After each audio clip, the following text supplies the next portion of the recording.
Hello everyone, कैसे हैं आप सब। आई होप कि आप सब अच्छे होंगे। तो ये सुंदर सुंदर फूल देखकर आप सोच रहे होंगे कि मैंने इनको कहाँ से लगवाया है। तो ये मैंने लगवाए नहीं बल्कि सीड से ग्रो किए थे।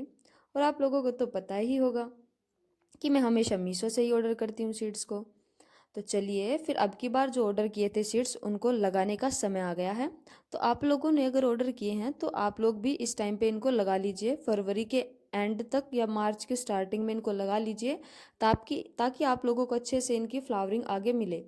तो चलिए फिर एक एक करके मैं आपको सीड्स दिखा रही हूँ कि जो समर और विंटर में से मैंने समर के सीड्स को अलग कर दिया है और विंटर के सीड्स को मतलब जब विंटर आएंगे तब लगा लेंगे। तो अभी के लिए मैंने जितने भी सीड्स लगाए हैं उनको सारों को आपको स्क्रीन पर दिखा रही हूँ और आप लोग देख सकते हो। तो नाम आप लोग पढ़ पा रहे होगे तो पढ़ लीजिएगा, वरना मैं आप लोगों को बाद में जब लगाऊंगी तो साथ के साथ आप लोगों को बताती चलूंगी। तो एक चीज़ का ध्यान रखना है, जब भी आप सीडलिंग करें तो जो सोइल मिक्सचर हो वो काफ़ी हल्का हो, ऐसा कि पानी आसानी से निकल जाए। क्योंकि अगर अगर पानी सीड्स के अंदर मतलब मिट्टी के अंदर ठहरा रहेगा तो जो सीड्स होंगे वो गल कर खराब हो जाएंगे। तो जिसकी वजह से आपके सारे सीड्स वेस्ट हो जाएंगे और आप लोग डिमोटिवेट हो गए कि हमने फर्स्ट टाइम ट्राई किया और हमारे सीड्स जर्मिनेट ही नहीं हुए। ज़्यादातर लोगों का यही मानना है कि जो मीशो से ऑर्डर किए हुए सीड्स होते हैं वो ख़राब हो जाते हैं, तो ऐसा नहीं है। बल्कि हम प्रॉपर तरीके से उनको लगा नहीं पाते हैं तो इसलिए ज़्यादा ख़राब हो जाते हैं। लेकिन देखो, ये ज़रूरी नहीं कि 100% सारे सीड्स ग्रो करें।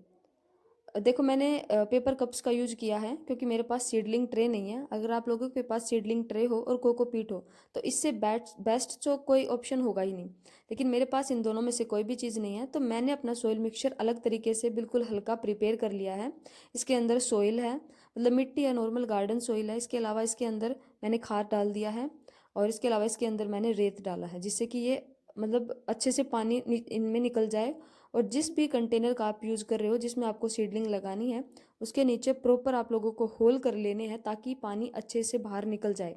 और दूसरी चीज़ है, इनके ऊपर पहले ही पानी का थोड़ा छिड़काव कर लेना ताकि मिट्टी को जितना पानी चाहिए होगा, मिट्टी जो होगी वो पानी को अपने अंदर एब्जॉर्ब कर लेगी और बाकी के सारा पानी नीचे से निकल जाएगा।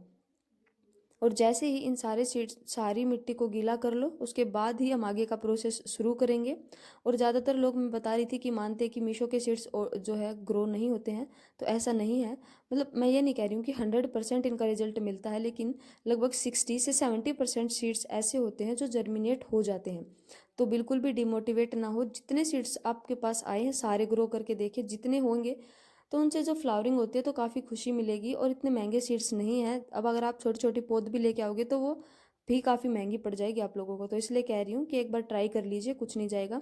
तो इन्हीं बातों के चलते चलते हमने सारे जो अपने कंटेनर थे उनमें जो हमारी सोइल है वो लगा ली, डाल दी है। तो अब मैं स्टेप बाय स्टेप करके इनके सीड्स को इसमें लगाती जा रही हूँ और आप लोग भी ऐसे ही कीजिएगा। और मैं बता रही थी कि सोइल मिक्सचर जो है आप लोग कोकोपीट का यूज़ कर लीजिएगा, ज़्यादा अच्छा रहेगा। और कोकोपीट के अंदर जो है ज़्यादा पानी मत डालिएगा, और अच्छे से वॉश की हुई कोकोपीट होगी तो ज़्यादा अच्छे से चलेंगे। तो बीच में मैं वीडियो बनाना जो है मेरी रह गई थी तो उसकी वजह से मुझे ध्यान नहीं रहा, मतलब मेरी वीडियो चालू नहीं थी, तो मैंने बाकी के सारे सीड्स तो लगा लिए हैं। अब हमारे पास पास बचे थे मैरीगोल्ड के सीड्स, तो उनको मैंने अब बाद में लगाया है। इसके अलावा यहाँ पर कॉर्न फ्लावर है, कैनेरी के सीड्स है, सन गोल्ड है, सनफ्लावर लगाया है। इसके अलावा जीनिया है और इसके अलावा भी कुछ सीड्स हैं जो मैंने इस टाइम पे इनमें ग्रो कर दिए हैं सारे के सारे। लोटस के सीड्स जो हैं वो मैं अलग वीडियो में ग्रो करके बताऊंगी आप लोगों को। इनको मैंने अभी ग्रो नहीं किया है क्योंकि इनको पहले वाटर में डालना होगा तभी ये ग्रो होंगे। तो अभी के लिए इतने ही सीड्स जो थे। ज़्यादा सीड्स गर्मी में हम ग्रो नहीं कर पाते हैं, लेकिन अगर इन्हीं सीड्स में से ज़्यादा पौधे निकल गए तो हमारे पूरे गार्डन में फ्लावरिंग ही फ्लावरिंग होगी। तो आप लोग भी ऐसा ही कर सकते हैं। और इनके ऊपर से सीड्स के ऊपर से ही अब जितने भी आप लोगों ने जो सोइल मिक्सचर प्रिपेयर किया था वही इन सीड्स के ऊपर से एक लेयर बिछा देनी है ताकि जो सीड्स हैं वो डायरेक्ट जो है मतलब पानी के या फिर डायरेक्ट हवा के कांटेक्ट में ना आए। तो इस प्रकार से सारे के ऊपर सोइल मिक्सचर दोबारा से डाल दीजिए और सोइल मिक्सचर डालने के बाद उसको थोड़ा टैप कर लीजिएगा और उसके बाद इन पर भी हल्का हल्का पानी डाल दीजिएगा। और इनको 2 से 3 दिन के लिए आप लोग शेडी एरिया में रख सकते हो।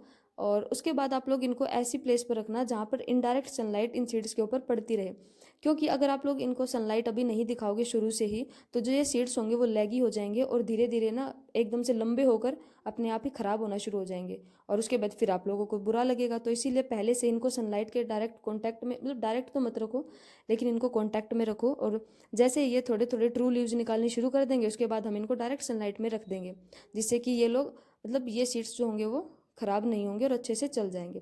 तो बस इतना ही आज की वीडियो में। इसके बाद जब भी मेरे सीड्स जर्मिनेट होना शुरू करेंगे तो मैं आप लोगों के साथ वीडियो ज़रूर शेयर करूंगी। तो आप लोग भी ऐसे ही ट्राई करना, कोशिश करना और मीशो से ऑर्डर करके देख लीजिए। नहीं तो बाकी आपके आसपास कोई नर्सरी हो वहाँ से सीड्स मिल सकते हो तो आप लोग वहाँ से भी लेकर आ सकते हो। तो बताना कैसी लगी वीडियो। चलिए फिर मिलते हैं नेक्स्ट वीडियो में। Bye bye.